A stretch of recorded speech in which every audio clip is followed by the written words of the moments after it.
Welcome back, Immigrant Nation. Another week, another new episode. Thank you for being here. As always, thank you for joining us, listening to us, and supporting us. And if you are new here, welcome. Thank you for being here. If you want more An Immigrant's Life content, you can follow us on all the social media at An Immigrant's Life. That's our handle. And you can also send an email to us at animmigrantslife@yahoo.com. You can contact us if you or someone you know wants to come on the podcast and share their story. I'd love to hear from you, and I'd love to hear your story. Business is done. Now, let's talk about this week's episode. Accept both compliments and criticism. It takes both sun and rain for a flower to grow. When I read this powerful quote, it immediately brought to mind the incredible journey of this week's guest. A super creative filmmaker who refused to let challenges hinder his passion for filmmaking. Get ready for a conversation that explores the art of overcoming obstacles and turning adversity into opportunities. From making short films with his childhood friends to creating music videos and films with music superstars and Hollywood legends. This episode is one for the books, and I'm so happy that you'll be able to listen to this person's story. So let's not fool around. Let's get to the point. Without further ado, let's get into the show. Isa, dalawa, tatlo. Today's guest is an award-winning filmmaker that is half Clark Kent, half J.J. Abrams. Everyone, please welcome Patricio Ginelsa. Ooh. Nice to be here, Aaron. Yes. Oh, man, it is an absolute pleasure. And I cannot believe you're coming on the podcast. I really do appreciate it. Oh, no. I'm glad you invited me. I've researched and read a lot of your podcasts. Congratulations! I see the accolades that your podcast got, and it's a big achievement. So I appreciate you for doing this as well. Thank you. I appreciate that. To be honest, I think they just ran out of people to give the award. They're like, checklist, this guy checklist. Like, oh. This guy looks okay. Let's just give him one. Hey, take it for what it's worth, man. No, for sure. Yeah. I'm to be honest, how that it went down, I don't think I've ever talked about it on the podcast. I hooked up with my this guest who became later a friend who invited me to his radio station, and then one day I was just chilling on the couch, and he's like, "Yo, what's your address?" And I'm like, I'm not giving you my address. I'm very defensive with that. But I gave him my address. I'm like, what do you want, man? Don't send me anything. Because there's some guests that send me stuff, And he's like, nothing. And then he sent, 5 minutes later, he sent me he sent me what do you call this? A promotional or some kind of link or something to a promo? Just like a picture of it, I nominated you. That's it. Nominated him. Yo, bro, what are you doing that for, man? I just want to live alone, be alone, and live my life. That's it. I don't. And then a few weeks later, the people call me like, "Yo, you won the award." Like, why? Well, to your credit, the podcast is very professional. It's very well done, and I've only just got a piece of just looking at it. You already got a fan in me already. Oh, so my God, man. I'm not a regular so podcaster. My wife is, but she added you. She's gonna be. So I take it for what it's worth. People are slowly discovering you, and I don't think they'll just throw it away. There's a reason why they did that, right? So yeah, for sure. I appreciate that. By the way, before we get to more whatever else, why don't you tell the Immigrant Nation where they can reach you, or if you want to promote anything? Yes. So right now it's Lumpia with a Vengeance. That's the feature film that I've worked 10 years hard, and now all over North America, United States, and Canada. It's available on streaming everywhere on demand. You can rent or buy it. Great movie to watch, fun film to watch with the family. Lumpia with a Vengeance, and on the social media it's at Lumpia Movie. So you can just go to or lumpiamovie.com. just head over there, and there's a link to hopefully watch the film. Spoiler alert, or disclaimer: make sure if you do watch the movie that you're eating, because it'll make you so hungry to when you watch the film. I know. When I was watching, I was like, "Yo, enough with this lumpia, man. I just ate, dude." Doesn't matter if you have something. Even if it's a burger, just have something, because it's gonna you're gonna be you're gonna get this appetite's gonna get crazy. So yeah, I love that. You know what my favorite part is? Not the movie's awesome. I get it. We're gonna talk thank more you. about it later. But that like documentary that was on YouTube about you creating it with your friends at the beginning. Yes, You there's started a whole making history video. behind it. I mean, Yeah. yo, dude, I'm a nerd with movies, man. I watch movies and then I want to learn more about the movies. What made you get into filmmaking at that such young age? I got my dad's camcorder and I just started playing around with it. I just picked it up, and I grew up in a neighborhood in Daly City, California. That luckily there were a lot of kids there, probably a few years younger than me, and I just started making these short films. It started out with a simple short film about a bully. I just said to my one neighbor, "Hey, pick on the other neighbor and just beat them up, play fight with them." That was my first short. It was and so when I shot that, the obvious next story I would share, okay, well, the other neighbor will become a hero that saves them. So the next short was about that hero that would protect that person from the bully. That was number 2. And number 3 would be, okay, now another hero was a Karate Kid. And so there was another hero that came out. The third one was a superhero. It's like a Superman, Super Dennis. So the guy's name is Dennis, my neighbor. And I go, "You're Super Dennis now." And then another neighbor came out. "Now you're the green magician that disappears." So I was playing with camera tricks, in camera recording. The next thing you know, these shorts, I ended up making a feature film that summer called Kid Heroes. And so I combined almost my own little Avengers, right? And that became my first homemade film, right? And I was only 13 at the time, and so that's really how it started. My company's named after Kid Heroes, so it's kind of like it started out really with a bunch of kids, Filipino kids in this Daly City neighborhood that just shot movies together. Nice, man. Were they like camera shy when you started like shooting them, or they were just like, let's just fool around? Yeah, we're just fooling around. I don't think anyone knew. I mean, this is really just for our consumption. We were just shooting, and for me, we were just having fun. That's how we kind of just kill time, right? But we did. What happened was that we would put these shorts or movies on a VHS tape, and during the school year, we would pass it along. So a lot of our friends in high school would watch this film, and in the requirement was when you watch this tape, you had to sign my slam book. I don't know if you know what slam book, but it was like a binder with things, and it would have best scene, favorite scene, worst scene. They had to, in order for you to watch this VHS tape, you had to tell me what you thought of it. So it was like the early version of like YouTube comments, right? I needed to know. And the next thing you know, the next summer, all these folks wanted to, join the next movie, and so that's how we made Cater. So that became this routine where now more folks from the neighborhood or my high school friends would want to join the film. It just, so then by the time I was already graduating from high school, I already had a whole trilogy of movies, 3 summer films, feature length, called Kid Heroes. That's how crazy it was. It was like, that's amazing. Yeah. You mentioned high school, Jefferson High School in Daly City. Yeah. What does that place means to you? That's that's my high school, right? The Daly City. It's it's funny because when you grow up watching Hollywood films, the high school that they portray in those films, like Revenge of the Nerds or like Fast Times and everything. Revenge of the College, sorry. But those high school films were always the piece of American life was so much different than high school. In Jefferson High School, Daly City is mostly full people of color, mostly Filipinos. So my high school life was very unique.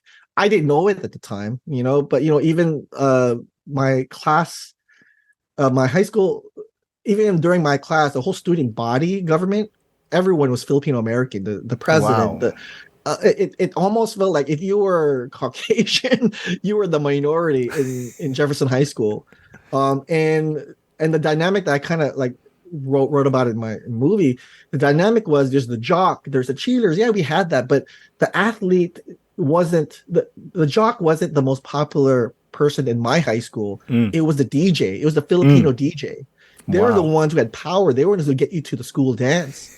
Daly City is known for the mobile DJ, the turntablist, the advent where DJ Qbert. So I blame DJ Qbert because he was like, a few years older than me for creating that that thing where you're Filipino, you had to be a DJ.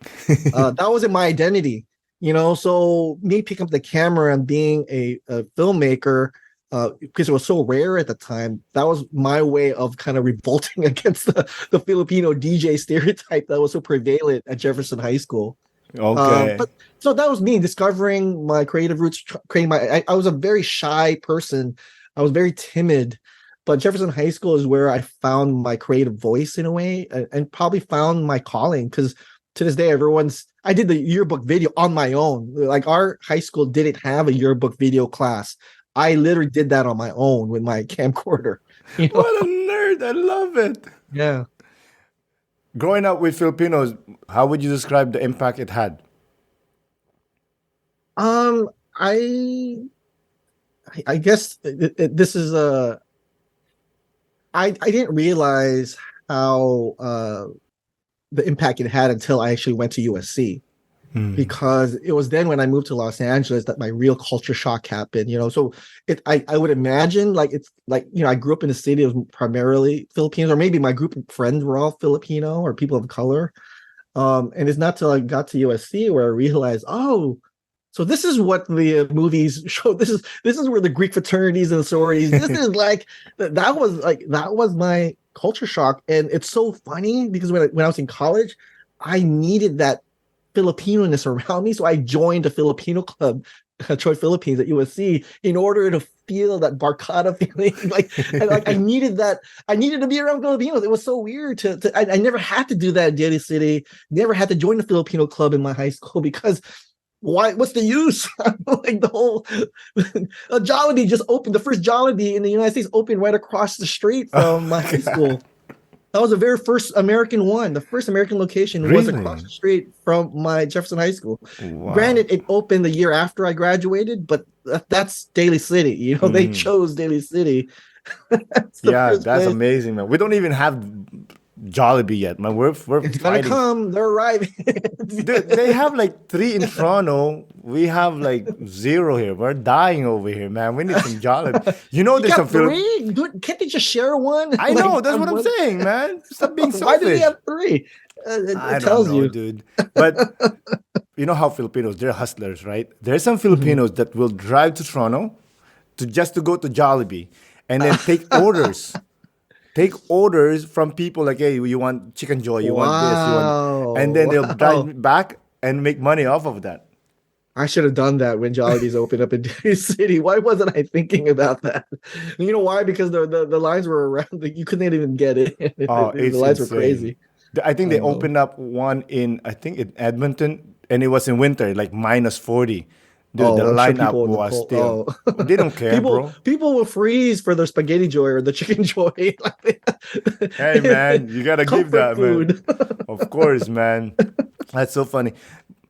Growing up with Filipinos, do you think there was some setbacks with growing up and focusing on Filipinos only, or do you think it was just all positive? I don't know what you would label setbacks, right? I think that was kind of the theme in Lumpia a lot, where you have this dynamic between Filipino American born Filipinos and the whole Filipino born Filipino. I kind of talk about it. In the movie I invent this thing called fob bashing. These physical altercations never happened per se, but it was a state of mind. I kind of I experienced that firsthand. I can't believe I'm talking about this, but when I used to work at Burger King in Coma, it was the first time where I was working primarily Filipino in the kitchen. It was my first job, really. But it was the first time where a lot of my coworkers who were Filipino born, they would to talk behind my back. They would talk in Tagalog,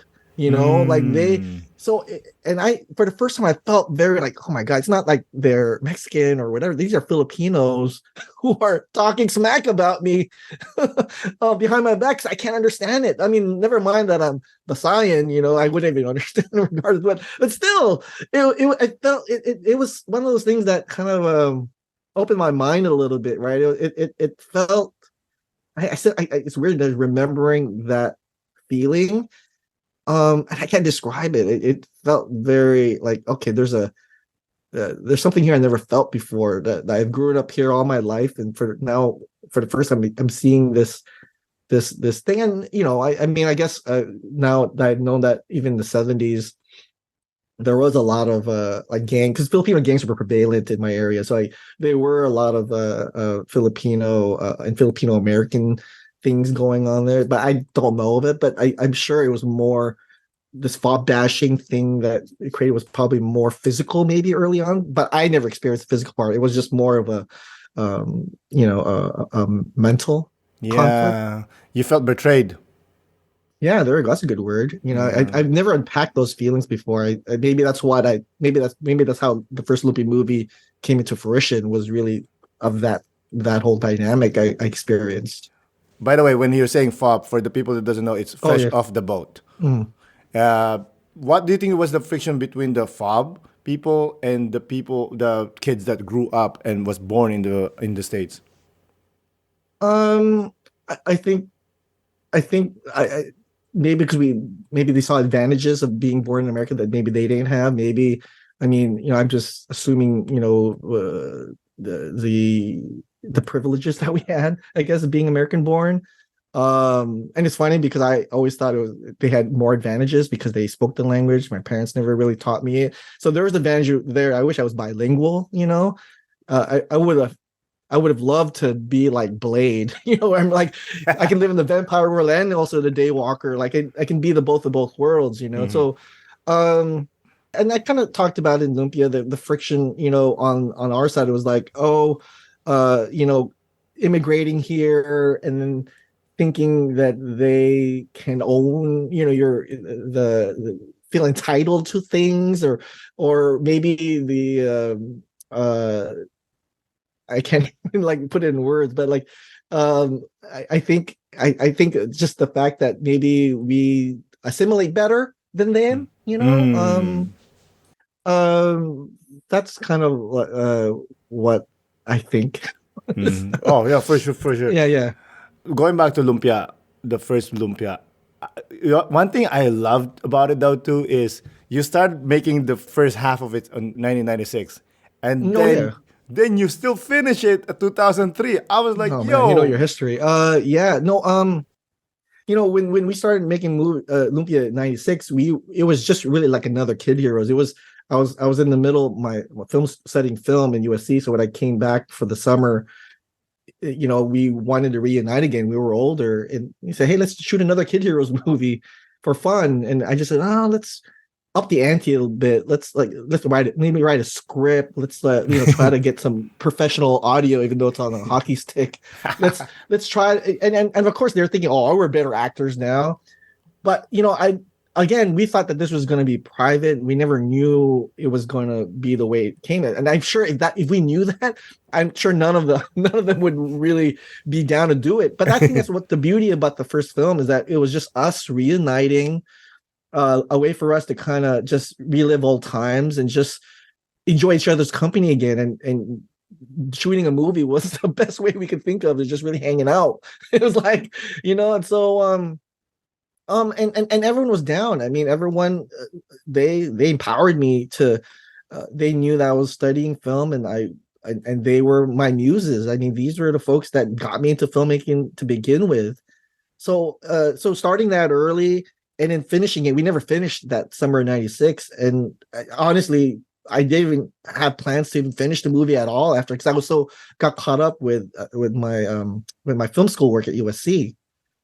Um, yeah, I don't know how deep in the story, but the really what made the movie continue is because I met another friend from my rival school, UCLA, AJ Colomai, that really got hold of this footage and saw, this, like, what is all this stuff? And How did you get he the footage? So we met, and then I told him, "Hey, I had some stuff here. If you want to collaborate on something," and I knew he was getting into editing. I didn't have, honestly, I didn't have any of that equipment. He had that, so I just told him, "If you want to edit something, just work on something. I have this." He saw it, and I guess he must have seen something that I didn't see, because he developed what became known as the very first trailer for that movie, which is so energetic. And when he made that trailer, it forced me to finally see something in the footage I shot that, oh shit, I have something here, like this could be a cool movie. And so it was really that trailer, because people saw that and they thought it was just shot for a trailer. People liked it. They shared it even before social media existed. That people were like sharing it during the 56K modem years. They're sharing it, and so there's a little bit of, and the film festivals even played that trailer. They played just the trailer. They accepted it, and they're playing it in the film festival circuit. Wow. So there was this I wanted to tell people, like, they thought it was just a trailer, shot everything for a trip. I wanted to tell people, no, there's actually like half of this stuff. There's already like, so that's what really started the whole process of, what, can I salvage this? Can I actually finish the movie? And this is already around 99. This is already 3 years after I had initially shot that footage and didn't do anything with it. So can you imagine 3 years later, AJ takes a hold of this footage, creates a trailer, creates this little community buzz. And that's when, and I got, at that time, I was so busy with the debut. I was touring already. So as I was touring around the country with the debut, which is its own little story, had my little Veo laptop, and I was trying to piece together and edit the movie version, and rewriting the third act of that script, and trying to figure out, what am I trying to do? Do I have it? And so, when you see the final product, you see the actors age. Sometimes they'll all be like 5 years older. They'll be chubbier. They'll be skinnier. Their haircuts are different. But I think that was the thing. What the quirkiness and the thing what people enjoyed about it is that they were seeing this. They were growing and evolutionizing with the joining this movie, and then we finished it. I think that was the one thing I learned, was that there's nothing more gratifying than finishing something that's been on your plate for so long. That's amazing, man. When I saw that idea, it reminded me of that movie Boy. The movie that, like, Oh yeah, I forget, I'm blanking out. That he stopped shooting. He started his childhood, right, and then the boy grew up. They recorded an over a span of time, but see, he had the budget. This was already planned from the get-go. For us, it was all unplanned. We were improvising the whole time. That's why I love it more, because it's like you didn't even plan it. There's more challenging. I'm like, this guy looks like chubbier but 15 pounds. What am I gonna do over here? Yeah, if you were a script supervisor, we didn't have a script supervisor. I'm sure it would have pulled people's hair. Like, the continuity here is all over. Yeah, he has a scratch on the left. Now it's on the right. Yeah, but it's even more than that. It's like his hair is this, and it's like scared. And Francis, who plays Moonman, always shares this anecdote when there's a part when he's running up the hill. He was like 17 years old, and then when he got up to the mountain, he was like 5 years old and heavier. That's amazing, man. Yeah. So you did a movie. It was amazing, a cult classic. What made you decide to create the sequel, Lumpia with a Vengeance? We were celebrating the 10th year anniversary at the time. This was 2013 now. And we already, at that point, myself and AJ, we were already producing like 2 decades worth of or a decade and a half of music videos, all over the spectrum, film stuff, of artists. So, but, for me, I was hungry to get into the feature film game. And really, I mean, it's funny, I never really owned Lumpia as my first feature, even though it is my first feature officially, but I wanted to make a real movie. And so at that time, crowdfunding and Kickstarters were the fad back in 2013. And so we decided, if we were going to finally get into feature filmmaking, why not crowdfund a movie that had some sort of cult following, that already had an audience. Yeah. So that was kind of, and we were celebrating, it was a perfect way to celebrate the 10th anniversary of the original film. So, and, I was using really that Kickstarter platform to see if there was literally still an appetite for Filipino American movies. I mean, at that time, I'm trying to think of 2013. There was really, I mean, not really in terms of Filipino American content out there. I think there was Cavite that was coming out at that time. And the debut was already 10 years old by that point. So I just needed proof that as a filmmaker, is it worth my time and energy to still create a Filipino American film? And lo and behold, the Kickstarter, even though it was like on the last day, we were able to crowdfund that thing in development, and that's what started the journey. This 10-year journey would end up being a 10-year journey for this newer film. That's amazing, man. Creativity wise, what stands out as the most significant difference between the two movies? Well, obviously the production quality. Yeah. I mean, we're still working with a low budget, but I mean, Danny Trejo and Mark Muñoz already part of the film was already that kind of up the ante. I think, I think that's what people got drawn to the story behind it, because it did start out with just a bunch of Filipino kids in a neighborhood, but our sandbox got bigger where now we're including former UFC fighters and Hollywood icons like Danny Trejo, and we're still having fun. So that's kind of the similar thing. The difference between two, I mean, it's obvious aesthetic wise. I would argue that Lumpia with a Vengeance is the Lumpia movie I've always wanted to direct. I wish Lumpia 1 was like that, but I couldn't do that. So you do it resource-wise. So even with Lumpia with a Vengeance, in my head, it's already a Marvel film, right? So what you see in Lumpia with a Vengeance still kind of low 5 for me, that I still haven't made my perfect Lumpia film yet, with all the bells and whistles of like a big budget thing. And so so that's what, I think what separates the movie apart, that you see the growth, not in the expansion of our playground, but also in the growth in our abilities as a filmmaker, because I'm still learning and I'm still love being on set.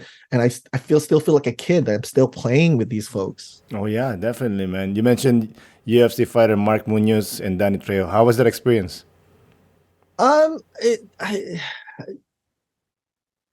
It was what's the word? It validated what we're doing, that if people always focus on the no's and the rejections in this industry, but there are people who say yes.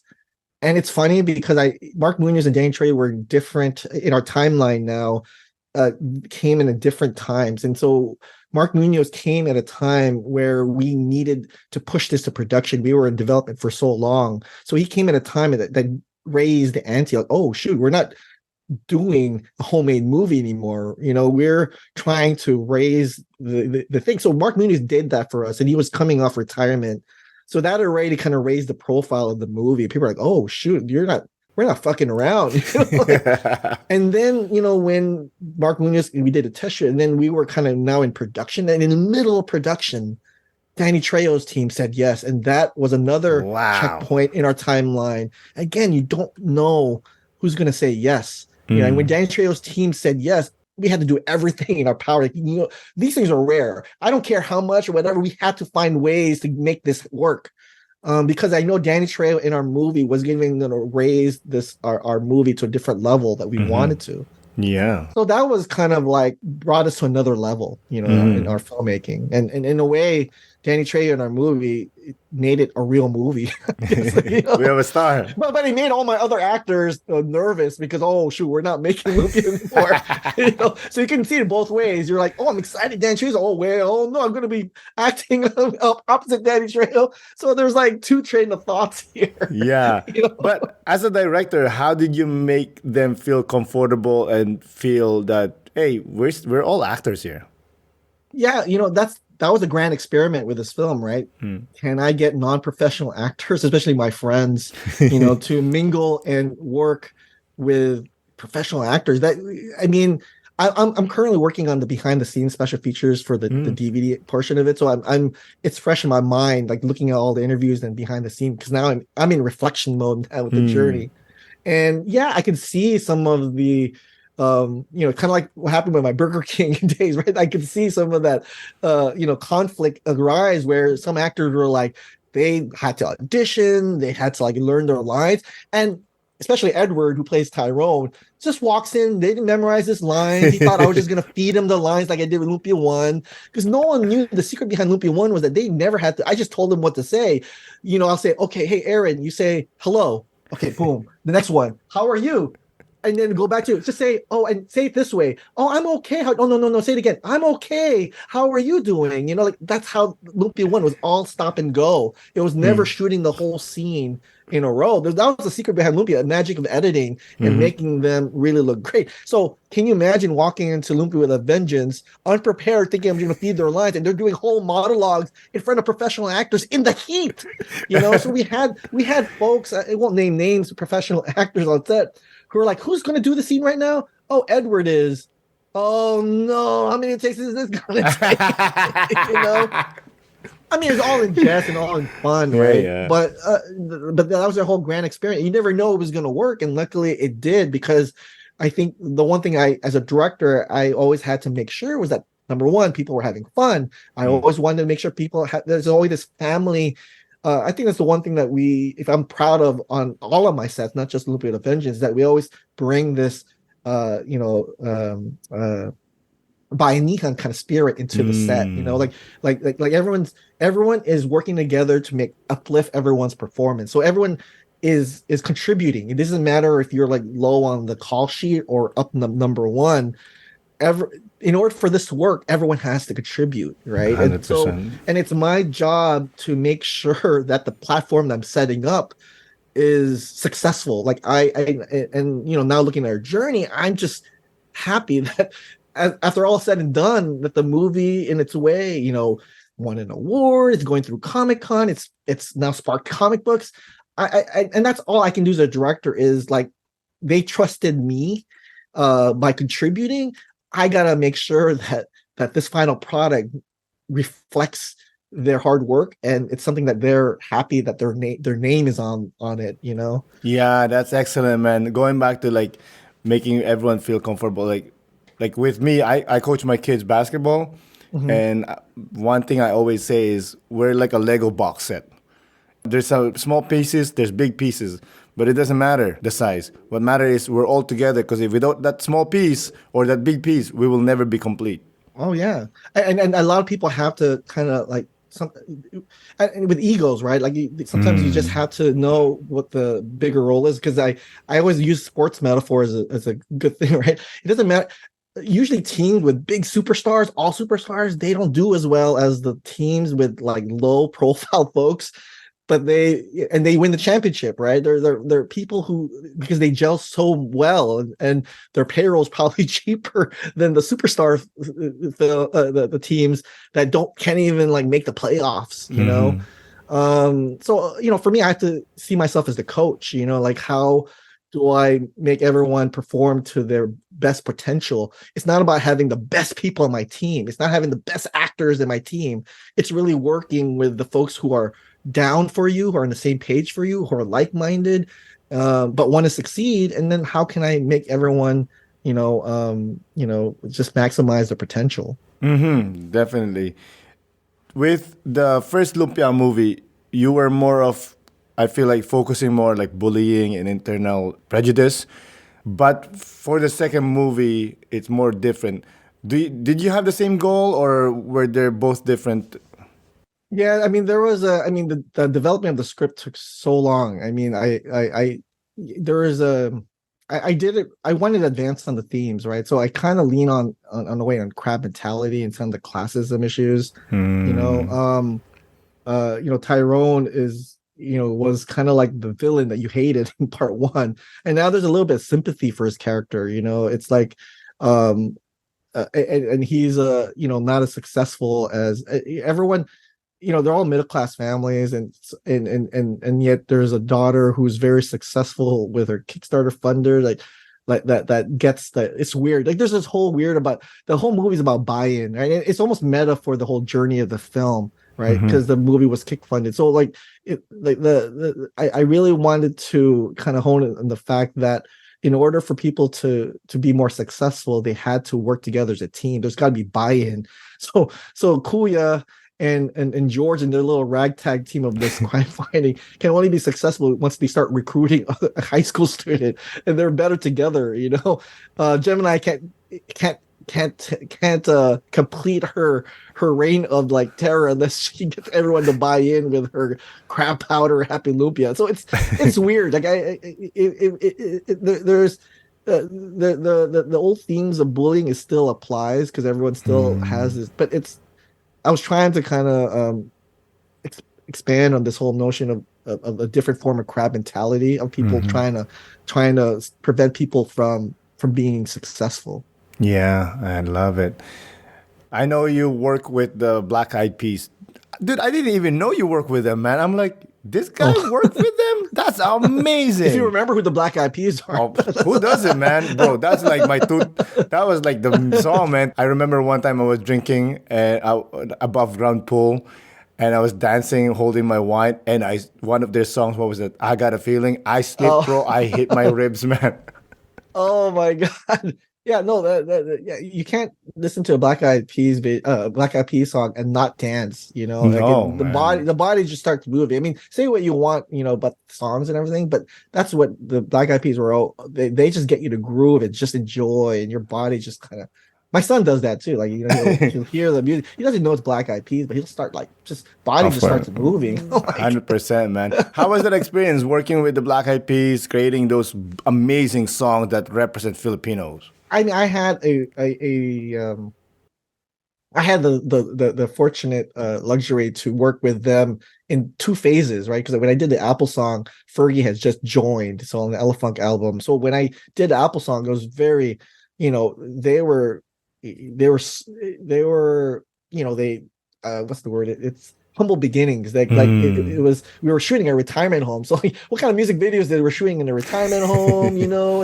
It's not your most glamorous set, to be a part of, but they enjoyed, like, it felt like a family again. Like they really enjoyed making that. So I experienced the Black Eyed Peas then, and at some point after the Apple song, they exploded. They became worldwide. They got Let's Get It Started. They got the NBA propelled them to like global phenomenons, and so when I did Bebot a few years later, it was completely different. Like everyone had their own team, and it was so directing, and now everyone, the Apple song made. I like to take credit that now everyone knew that the Filipino member in the Black Eyed Peas was Apple Yap, not Taboo. It's actually the black guy. Yeah. So and literally Apple overnight became like the Bob Marley of the Philippines. So I in a way that music video kind of solidified that I was doing a commercial for them.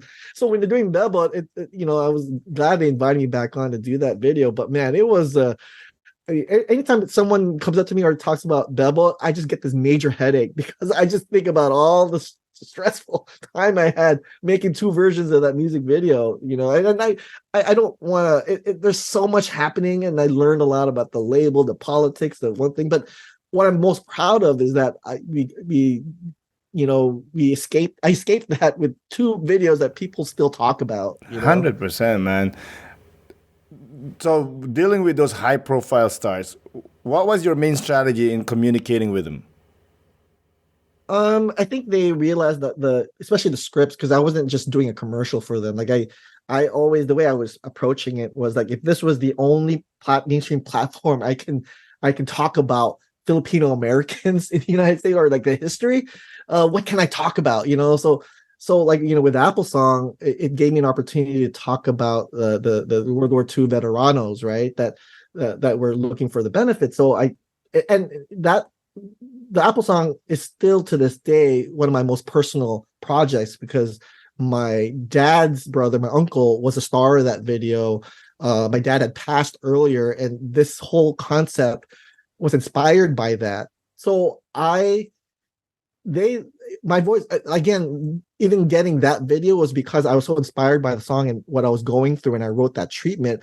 I didn't go through the normal channels. I didn't have representation. I just wrote it and knew someone who knew the P's, and 3 months later, somehow that script went up the ranks, and I got a call from the manager, and that's how that first video came up.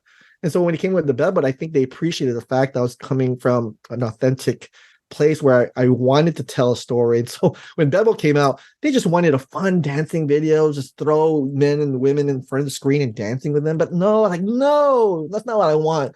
Let me see if I could talk about Stockton and the immigration of how Filipinos are, because that's what they did. They wanted to dance too. They were like us, like after a full week of work, they just wanted to put on their best suit and go clubbing. And so that's what they did. After the plantation, they went to the dime dance halls and everything. Like, I was trying to make a correlation. I wanted to, and so my goal was, if anyone watched the Apple Song or Billboard and saw, like, is this real? Did this take place?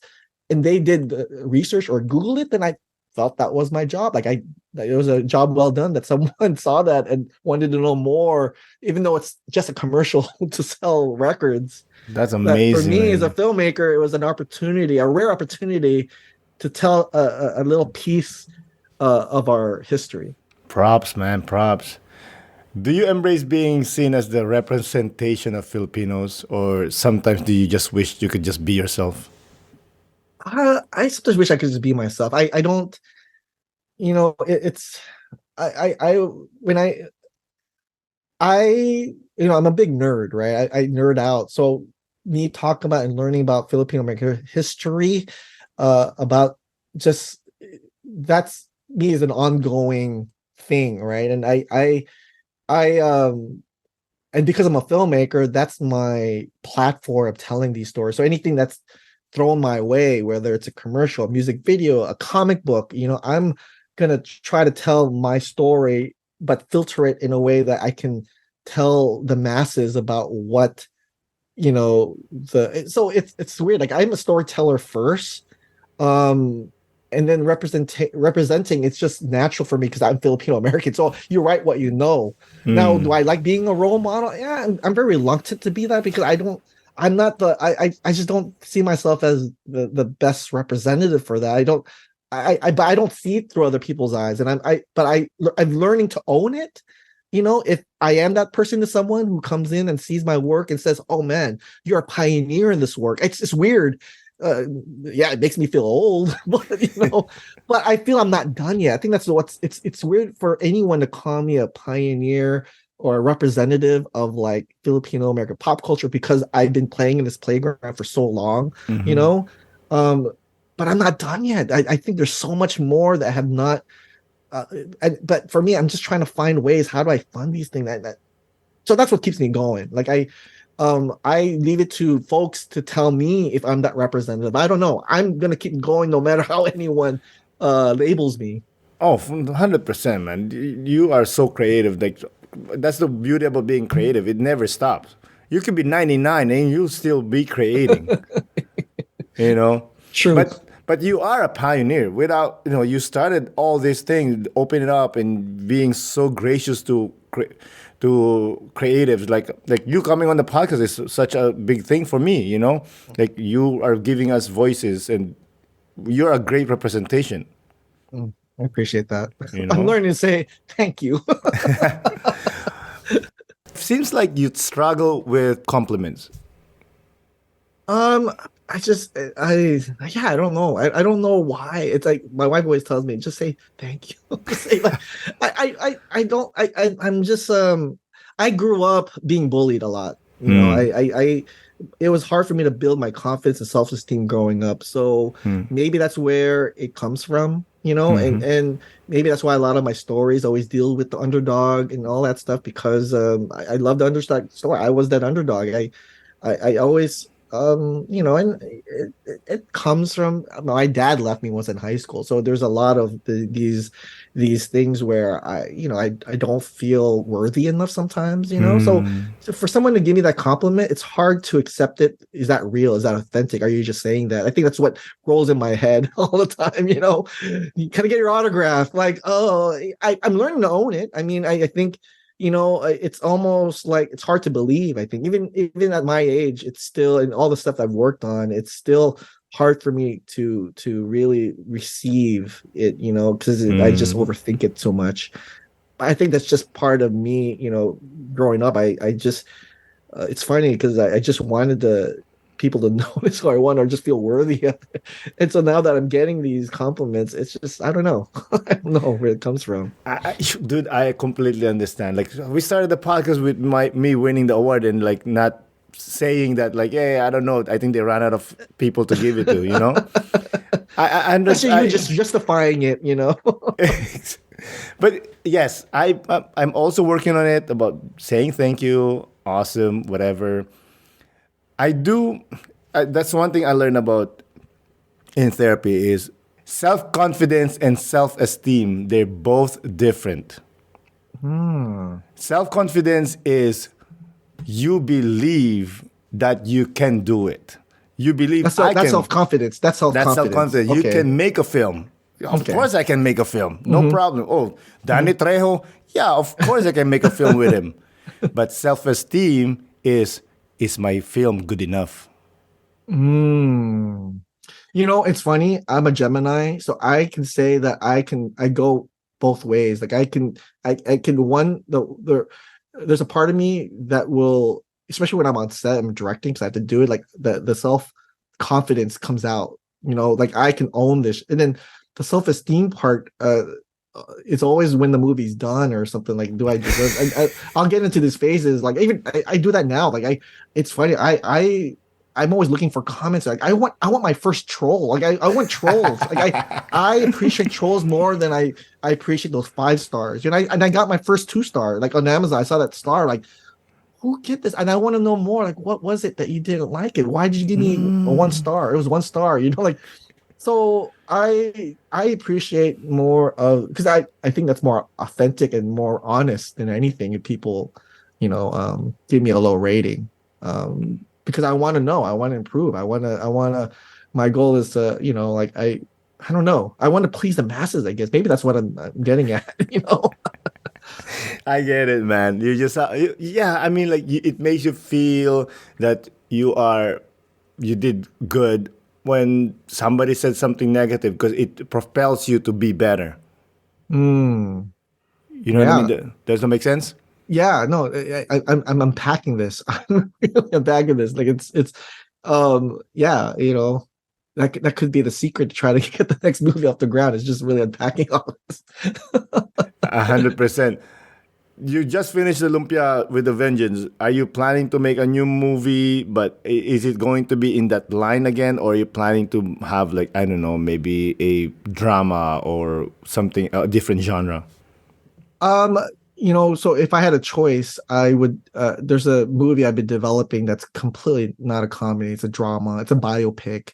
I don't know if that is ready to be in front of the camera because I don't know. I mean, this is one thing about movies in development. I didn't even want Lumpia with a Vengeance to be my movie, right? It just so happened that was the movie that got kickstarted. And I so you look back at my body work with music videos, that's the kind of portfolio of work I want. With my feature film, if I had a slate of films, like it's I don't want to be defined by a genre. I want to be challenged by different kind of stories, So the Apple song, again, very dramatic, very personal, Bebo, very fun and like, but still very historical. The other version is historical. And then I have other videos that are very independent. There's one with Bamboo, Crooks and Rooks and Old Man Raps that both reflect a different side of Filipino American and that lifestyle. Like, I love, for me, it's all about the story and what's the best way to tell that story. And but I would love to go through different genres, I mean, I think any project that comes on that comes that comes on my plate and it's scary and it's like, oh, this is a big challenge. Those are the projects I want to do. Like it's I don't want to do easy ones. Lumpia 3, I don't want to say it's an easy one, but I definitely want to. I announced that at Comic-Con that I want to do Lumpia 3. We haven't figured out yet how to do that, but if I had my choice, that would not be my next film. And I don't. I'm in this weird at this point, this weird crossroads right now because the movie's journey is just completing and the movie is now finally out there in the masses and it's slowly going to trickle and the response to this movie will probably determine what I do next or what I'm able to do next. and whether I not even continue the comic book line.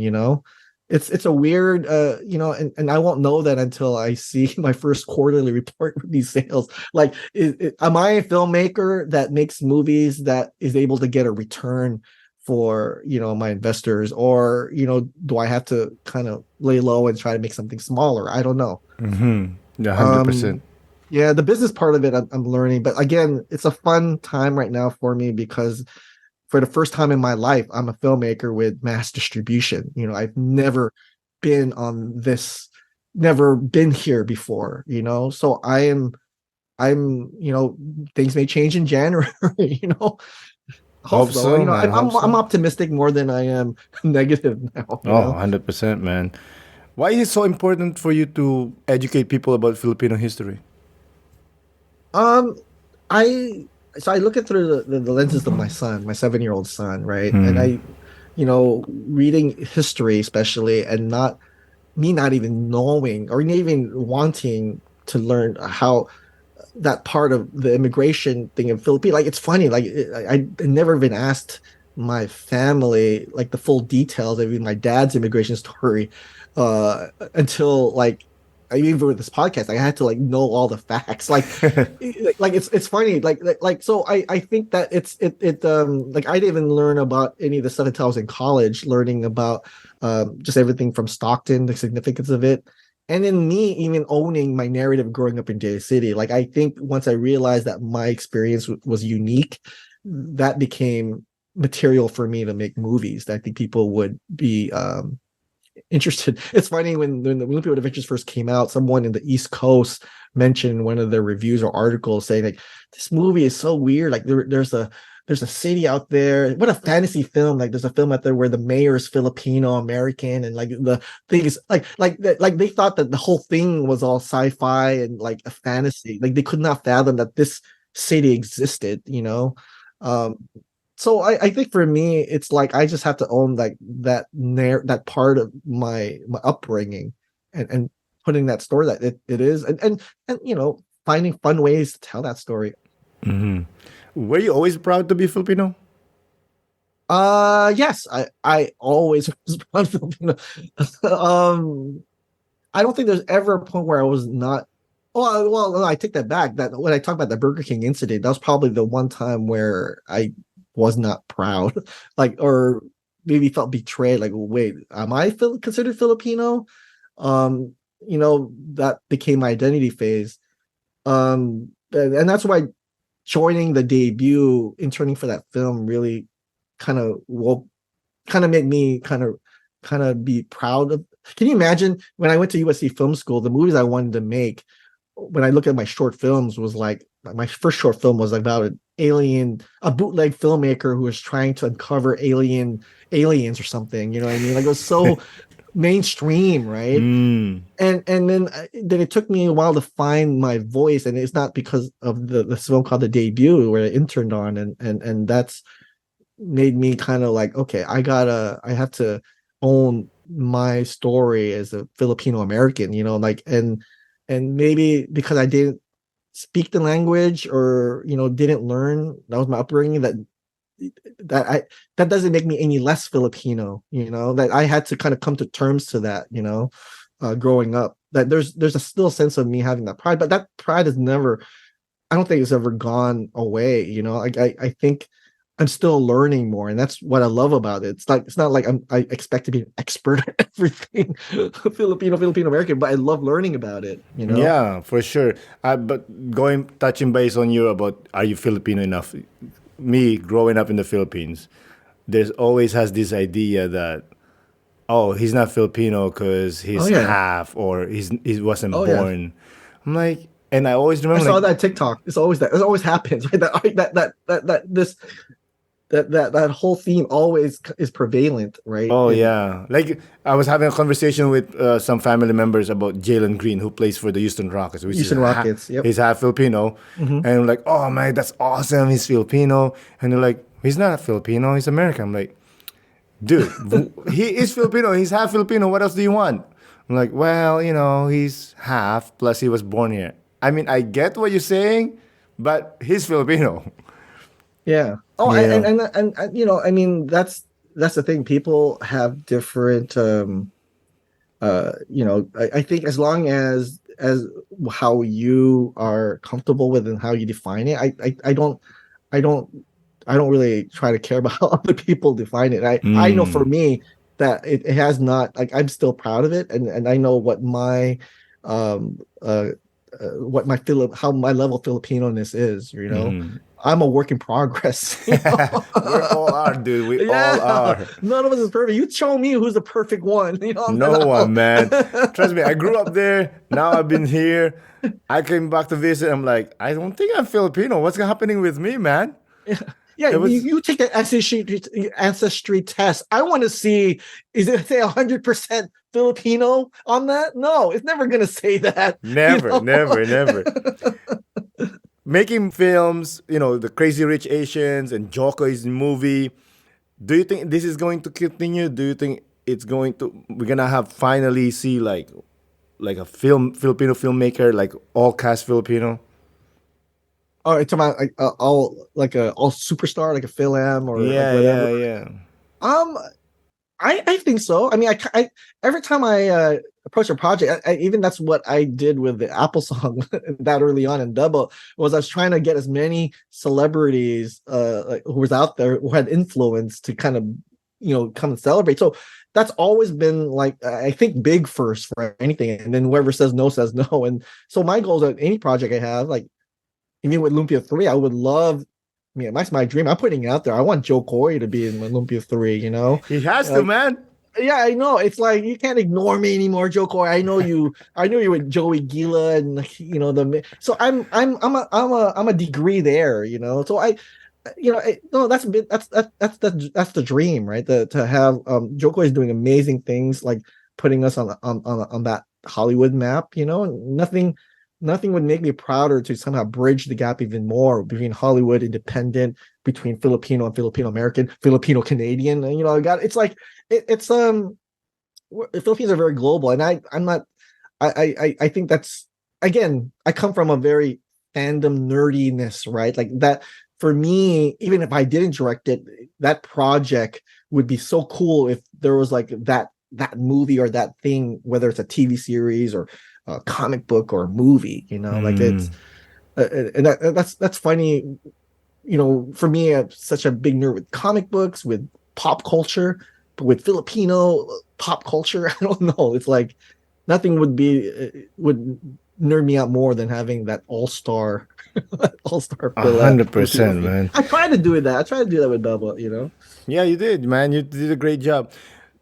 The comic book. What made you decide to delve into that? I mean, that was crowdfunded again by our supporters. I didn't think we could do that, um, but you know, during COVID, that was I didn't even realize like my producer was a comic book artist, or you know, drew art, or was working in the comic book industry beforehand. I didn't know, even though my assistant stunt coordinator was an artist. So I think what makes me proud about that first comic book that we did, the first issue, that was all done in house, you know. And then again, now this sandbox now was including like legendary icons like Wills Portacio, you know, who did my movie poster, you know, and stuff, and then Bobby Rubio, who was in Pixar at the time and did Float. So like, so now it was weird. The comic book, because of our crowdfunders, our backers, now gave us a new world to kind of community build. So I call it community build now. But now instead of actors, it was artists and writers. And I got to do something I've always wanted to do. I'm a big comic book collector, but never thought I could ever write my own comic book. And now here I am, 9 issues deep now in the deep fried universe. It's crazy. And how are you feeling with that? Like, do you feel comfortable now that you're a writer, a comic book writer? Um, I mean, you know, again with the comic books, it's just given me another platform to really develop my skills as a storyteller. Um, and it's quicker. It doesn't take 10 years. It takes a month or two to get the next issue out. But like anything I create, I always try to make sure that issue comes out as very high quality. You know, make sure people appreciate that. You know, Yeah, no. Look, the with San Diego Comic Con noticed us and gave us that platform. I would never known like that I would be on the other side Hmm. of the table. Not just having our booth and then selling our own comic books, but to be in a panel. I mean, this past summer we had a 4,000. We were at Ballroom 20. It was just like the second biggest venue at San Diego Comic Wow. Con. Congratulations, sir. And that was like I mean, look, it means the next evolution is like next year we got to do Hall H now, which is the big room at Comic Con. So this comic book has been the Lumpia thing has been the thing that just keeps on giving. It's just I mean, I'm doing this as I'm preparing for we're doing two conventions back to back with San Francisco Fan Expo and Los Angeles Comic Con, and we're excited about it. It just any opportunity we have to meet our supporters and our fans, it's like we get excited about that. I mean, because I know at some point I'm going to be stuck in the dungeon writing and editing and just being myself and in my thoughts and in my head, So nothing like feels like great about connecting with folks. Hmm. Speaking of connecting with folks, what do you think make Lumpia connect to people? Um, I mean, I think that's the thing that you discover. Lumpia it's a gateway, right? If you're non-Filipino, the food is always a gateway to anyone's culture, community, right? So already Lumpia, it's like usually that's our almost like our iconic food. So even like I can't even make a comic book unless there's lumpia in the title now because that's what gets people's attracted to the thing. What lumpia? A comic book? I don't even know how much of the people actually even read the stuff I write, right? They just like that there's a comic book called Lumpia and there's a movie called Lumpia. So that's all, and so it's my job once you get that first someone's attention. All right, well, can I hold their attention long enough to say give them a compelling story, even though I can't feed them, right? So like, can I give them just as a satisfactory story that gets them, sucked in to the DFU, as I call it, the defied universe. I So, love it. I love it. By the way, like just going back about Jokoi, he has to make the movie because he has a joke about lumpia. have I heard that joke? I've seen Joe Coy stuff. I don't know if I've ever heard a He Lumpia has joke. something like it's not Shanghai roll. It's way better than Shanghai roll. Okay. I know. No, So I've told this to several people already. Like, if Joko is ever interested in the movie, there's a very juicy part. Like, I already know what he's playing. I already know scenes. He would kill it, and it would be the same line of comedy. So, look, anyone is hearing this right now, tag Joe Coy now and just say, "Hey, Joe Coy, you need to be in at Lumpia movie, the sequel and the third yeah, part." I love it. Harass. Let's I have to harass start him. I have to start a campaign. If we do another Kickstarter campaign, it's gonna be just saying have Joe Coy back that lumpia or something, back that lumpia with Joe Coy. It's like it's all revolved around him. It's like I don't know if that's legal to like, force someone to be part of your We'll try project, but anyway. I love it, man. I think we're there. But before we close out, do you have any advice for future Filipino filmmakers? stay authentic. I think once you find your voice, and it takes a while for people to find their voice. Stay authentic, write what you know best. Um, but most importantly, surround yourself with like-minded folks that can empower you to do what you want to do, right? So find a team. You can't do it by yourself. And I think, everything I've done was because as a result of collaboration. So that's really the simple thing, right? I think um being a filmmaker is not about being a dictator, it's about being a collaborator. Amazing, man. Hey, Patricio, thank you so much for coming on the podcast. I really Oh, do no problem, appreciate Aaron, it. this was fun. For sure, man. Have a good evening. You too. Good Bye. night. Again, Patricio, thank you for coming on the podcast. I really do appreciate it. Thank you, listeners, for listening. This is Aaron Del Yosa from Immigrant's Life. I'll see you guys later.